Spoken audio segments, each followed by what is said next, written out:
there's like a narrative that Terrance Gangster Williams has been pushing where he's trying to claim, I believe he's taking it out of context. There's a clip from an interview where you were saying that when you were a kid, you were touching other kids. But then at some point you realized what was going on and you stopped. So he's trying to mischaracterize that, I believe mischaracterize, and make that out to be a quote where you're basically admitting to have been, an abuser or some shit like that. Can you give me the full context of that and how you feel about him using that? I made it clear over and over and over again. When I was a kid, I was touching kids. Right. All of us that had kids around us played house at some point in time. That's what I meant. But because you had other YouTubers that was beefing with me or envious of me, they would take clips of me being on Queens Flips and Doggy Diamonds and re-edit it. Right. So as an adult, I've never had anybody come with any allegations of me touching a child or touching them. This is the internet doing this. Mm-hmm. If you're going to use allegations, but with Terrance Gangster Williams, his problem is that the dudes that he told on in jail reached out to me. I have the actual paperwork. Mm. The shit is like this thick. I wish she would have said something. I would have brought it so that you could examine the paper. The paperwork is this thick. Mm-hmm. And he keep talking about it's a misunderstanding. There's only one Terrance Gangster Williams. Mm-hmm. Stop lying.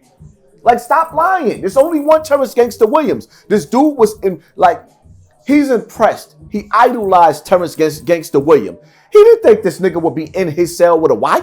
Mm. He was wearing a wire in MDC in Brooklyn. Mm-hmm. Wearing a wire. And the dude that confined all the stuff, he's trying to impress him, telling all his business. He got life in jail. Wow.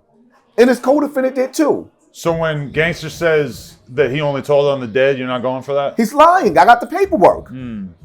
I have the paperwork. He's lying. Mm. He was going from jail to jail with wires on. And I'll make sure I send you the paperwork. Oh, yeah. That would be interesting. Do you think that the public in general doesn't really care about that shit? Not no more. Mm. See, being a content creator is dangerous now. Because once people like you, they wouldn't give a fuck what you did. Mm. They still gonna ride with you. It's a little different than being a rapper where I feel like people can listen. Like they need a rapper to be authentic in order for them to feel like their music is cool to listen to it. So it's like a lot of the snitches seem like the rap career might go away, but I don't know if that really works in terms of being a content creator because people just want to be entertained by that. It's like a different form. The rap game is watered down now. Whereas we got questions on whether Drake is having ghostwriters. Right. You see what I'm saying? People don't care anymore. Back in the days, EPMD came out with the song called The Crossover. Mm. And that was aimed at people that was rapping and using R&B lyrics. Right. So look how far we came in the game. Now, a lot of these dudes harmonizing with R&B and rap, and those are some of the best songs. Right. But if you didn't write your lyrics, you wasn't considered an MC. Right. Even 50 clowning Ja Rule for doing the singing and shit, even though 50 himself was basically doing the exact same thing, perhaps with like a little bit less emphasis on his singing parts. But I mean, even back then, that was a pretty consistent theme in rap, right? But 50 was smart. He was a genius because Ja Rule was the best of the best when it came to that. Mm.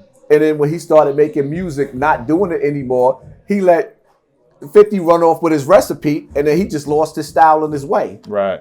Because if you could get the ladies to play your music, the men is going to play it too. Mm. Nowadays, you can't get the woman to play this shit, or you don't even want to play this shit that's coming through the radio in your car. I don't listen to none of it. Right. Right now, we got all these rap beefs going on. I can remember me being in the car, and Nas came on. Ether, this and Jay-Z, I lost my fucking mind. I know. I was 16, and I think I was already a massive hip hop fan since I was maybe like 9 years old.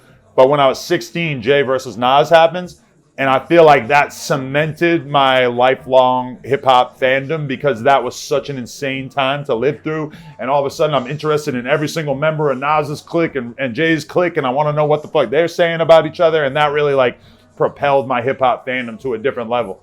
Right. Because it was just so incredible. You hadn't really seen something like that at the time, to have basically the top two rappers in New York City at each other's throats saying the worst possible shit that they could say about each other. And the entourages are going at it too. In the 90s, Little Uzi would have never been able to get away with going back on the stage to get his pocketbook. The game is changing. I guess it's different.